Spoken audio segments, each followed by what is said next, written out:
If you are planning a trip to Disney World, there's probably one park that's at the very top of your list. It's the most popular, the most crowded, and if you're headed to Magic Kingdom, then there are some things you're going to want to know before you get here. This is what you need to know before you get to Magic Kingdom. Magic Kingdom is Disney World's flagship park. It is the centerpiece. It's nostalgic, and to you, it might be the one that feels like Disney. It is based on Walt Disney's original Disneyland concept, but with some changes. It opened in 1971 as the first park in Disney World, and most years it is the most visited theme park in the entire world. Unlike the more spread out or various designs you might see in other theme parks, Magic Kingdom is built on what is called a hub and spoke system for the map. So when you enter, you will enter on Main Street, USA, right here. And then walking up Main Street, USA, you find yourself in the hub.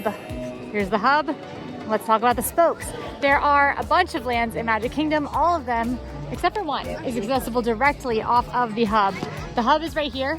You got Main Street, of course, is one of the spokes. And then we have Tomorrowland, Fantasyland, Liberty Square, and Adventureland.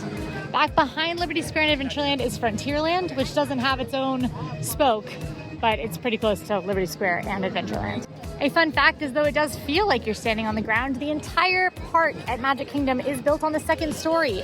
We're standing on a massive tunnel called the Utilidors that cast members use to keep the park running and get around. Now, odds are, if you're headed to Magic Kingdom, you are headed here for the attractions. Magic Kingdom has around 25 rides and attractions, making it the most of any of the Disney World theme parks. It also has a great mix of shows, dark rides, and more thrilling attractions, making it the best park for the entire family. While wait times in the park do fluctuate, the highest wait times in the park are typically for the attractions Seven Dwarfs Mine Train, Tron Light Cycle Run, Big Thunder Mountain Railroad, Peter Pan's Flight, Jungle Cruise, and Space Mountain. A note for Big Thunder Mountain Railroad is it is reopening for a lengthy closure, and it's reopening with a shorter height requirement. So you'll be able to get on Big Thunder at 38 inches tall instead of 40. But those big rides are by far not the only iconic attractions that you can see here. Other majorly popular rides that tend to have shorter lines than those and are great for the whole family include Pirates of the Caribbean, Haunted Mansion, The Mini Adventures of Winnie the Pooh, Under the Sea Journey of the Little Mermaid, the Tomorrowland Transit Authority People Mover, Buzz Lightyear Space Ranger Spin, and more. This is just a taste of attractions. If you want a deeper dive into what all of the attractions are in Magic Kingdom, we have a full, complete tour of Magic Kingdom that is on the channel right now that will take you through all of them.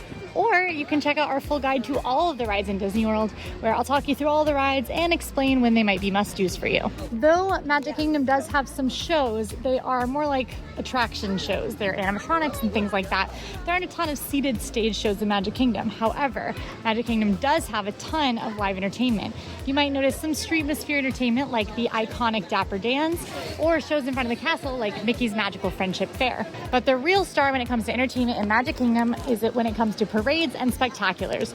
There are 2 full parades in Magic Kingdom, Disney's Festival of Fantasy Parade and Disney's Starlight. And Magic Kingdom is home to the Magic Kingdom fireworks, which are currently the iconic and beloved show Happily Ever After. Absolutely a can't miss. And of course, if you're looking for character meet and greets, Magic Kingdom has you covered. Mickey and his friends can be found in the park. You can find princesses wandering around, maybe Captain Jack Sparrow, Winnie the Pooh and friends, and many more. Remember, for all offerings, including characters, you'll want to check out your My Disney Experience app, which is the Disney World app. Now, Magic Kingdom isn't always known for food like the other parks are, but there are some standouts. Columbia Harbor House is a fan favorite for seafood and fried chicken tenders.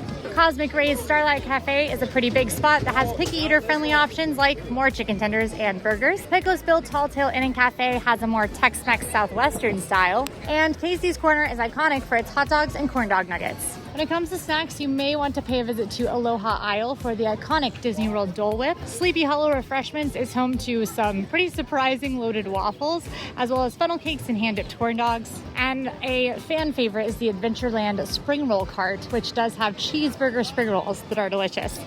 A personal favorite that I'll call out is in Frontierland at Golden Oak Outpost. You can get bowls of fried chicken with sweet potato fries, like an olive tapenade. Surprisingly good, and I think an underrated one. Table service in Magic Kingdom is a little bit of a mixed bag. And remember with Disney World table service, the reservations do open 60 days in advance, and they do book up. So you want to book those as early as possible. If you don't get one you want, keep checking. You never know what will pop up. The most popular table services in Magic Kingdom are Cinderella's Royal Table and Be Our Guest Restaurant. At Cinderella's royal table, you dine in the castle with the princesses, and Be Our Guest takes you inside Beast's castle, where you may even spot the Beast himself. Widely considered the best table service in Magic Kingdom is Liberty Tree Tavern, which is kind of like Thanksgiving food. Very heavy meal, but very good. And our team's favorite is Jungle Navigation Company Limited Skipper Canteen, which has a bit more of an adventurous menu and is themed around the Jungle Cruise. If you want a character meal, but not with the princesses, there is the Crystal Palace, where you can meet Winnie the Pooh and friends, one of my personal favorite character meals.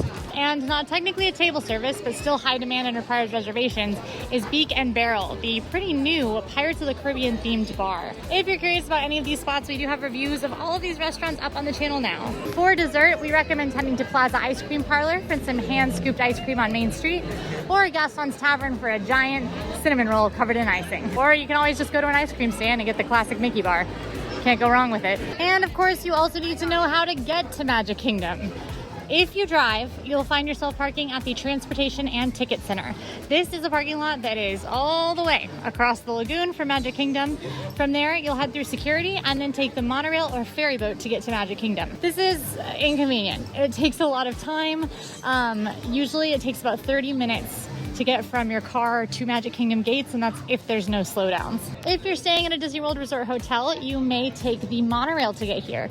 The monorail goes to the Contemporary, Disney's Polynesian Village Resort, and Disney's Grand Floridian Resort, and those are the closest to Magic Kingdom. Contemporary and Grand Floridian have walking paths to Magic Kingdom as well. Technically, you can walk from the Polynesian. It's just a little bit of a haul. For some of the further away hotels, you may have boat transportation direct to Magic Kingdom. This is true for all three that have the monorail, as well as Disney's Wilderness Lodge and Disney's Fort Wilderness Campground. And for the other Disney World hotels, you'll take a bus, but that bus won't drop you across the lagoon at the Transportation and Ticket Center. It will take you right to the park gates. Be warned, if you do plan to leave Magic Kingdom right after the fireworks, the crowds can get pretty wild. So just be ready to be a bit patient with those. Now let's talk about the pros and cons. For the pros, Magic Kingdom is the stereotypical Disney experience, and probably it's the most Disney feeling, and some think the most complete of the Disney World parks. Another pro is that there absolutely is something for everyone here. Your littlest kiddos can be happy all the way up to grandma and grandpa, plus your thrill-seeking teens in the middle. Magic Kingdom has something for everyone. Plus, it's got really big standout offerings like Disney World's only parades at this time, and one of the most iconic nighttime spectaculars there is. Some cons include that this is Disney's most crowded park, and for a while, we're going to see a good bit of construction here as a Villains Land and Cars area are being added to the park. This land doesn't have any fully immersive lands like Pandora or Galaxy's Edge over in Hollywood Studios if you're looking for those. If you drive, you do have to deal with the Transportation and Ticket Center. That's also true if you're taking a bus or shuttle from a Disney World partner hotel. Another con is there aren't as many thrill rides here as there are, say, in Hollywood Studios, so thrill seekers might feel like they don't have enough to do. Disney's Skip the Line system, aka Lightning Lane, can also sell out pretty quickly here and does tend to be the most expensive. And finally, the food is not necessarily the best. A little more limited options, and a lot of them aren't as standout as the other parks.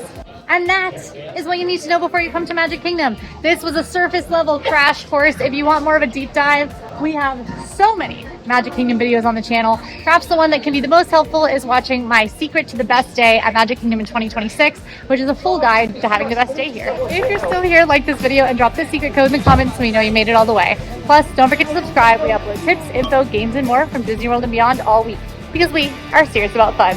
See you next time.